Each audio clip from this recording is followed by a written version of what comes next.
and welcome to Nerd Alert, everyone. I am excited for this week's of shows because we are joined by a special guest who we haven't had in a while, but she's one of my favorites and one of yours. Her name is Christina Ochoa. She is an actress and a science communicator.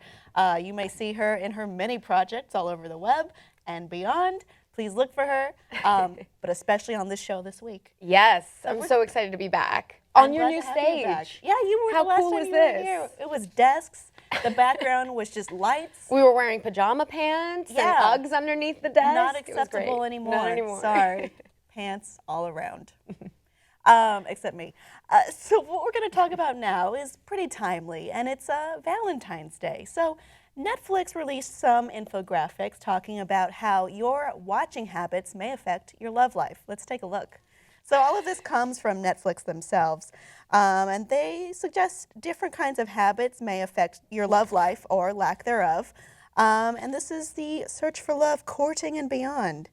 People are taking their Netflixing. Is Netflix, can we use it as a verb now? I mean, Sure. I think we can. They're Netflix and chill. It's very serious at this point. And they have a whole study and statistical analysis on how your habits affect it.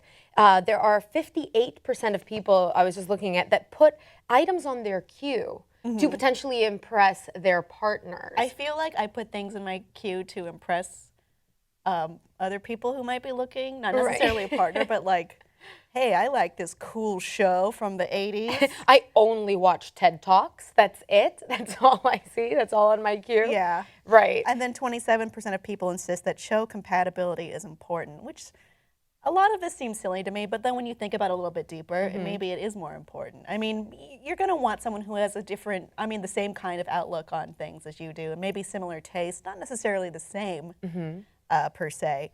Well, one of the things that struck me as interesting was their analysis on sharing passwords. So they say that 51% of people think that sharing a Netflix password signifies that the relationship has been taken to the next level. Yes. Really? And that now it is serious. I don't know if I agree with that. I mean, I share a password with my little sister, but it's because she just doesn't want to pay for her own Netflix account. Yeah, I'm paying for it all too. You're welcome, Pauline. Yeah, Pauline. And then it's kind of interesting to look at how I don't know. This seems very arbitrary, but it does affect a study about Netflix, funded by Netflix, paid by Netflix. So we're talking about this, I hope, in a critical way, which is I mean, it is a study funded by Netflix and presented by Netflix. But it is interesting to see how things like maybe a digital media password or your habits of binge watching television shows could potentially affect how others see you and how you want to be seen. Yes. Also, it's very interesting because Netflix is now becoming a phenomenon. I mean, you see those rooms that are for rent on Airbnb now. Have you seen those? Oh, the Netflix and chill room? Netflix and chill room. Rooms designed entirely with like the covers that say Netflix and a mini bar next to the bed so that you can just sit and binge watch. That's a gimmick, but okay. Binge watching is the new thing. I think most people will agree. People aren't even watching shows now. Well, our habits do change with the technology that's afforded us, and that is certainly where it goes a lot of the time. I mean, the way I watch television shows now, if I can, is I'll watch several, if not all, episodes in one day. Yes. Which sounds bad when I say it out loud, but it happens.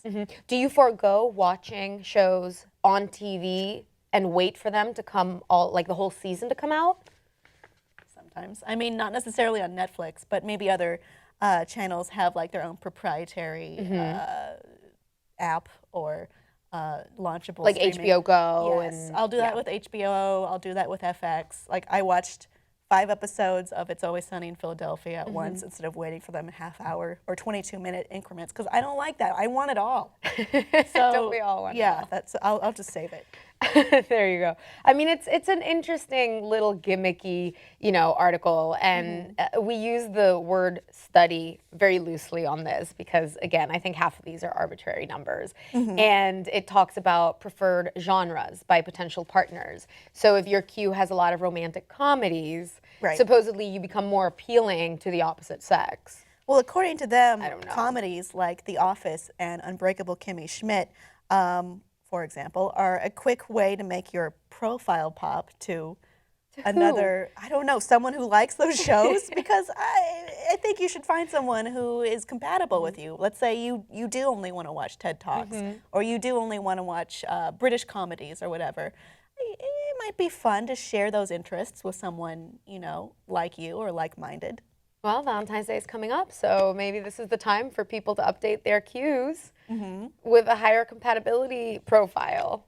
It's a cheap date. That's all I'm going to say is my conclusion. Audience, what do you think about Netflix affecting your romantic compatibility? Has it happened to you in the past? Maybe not necessarily with Netflix, but with your watching habits or consuming habits. Let us know below in the comments, and please like and subscribe for more.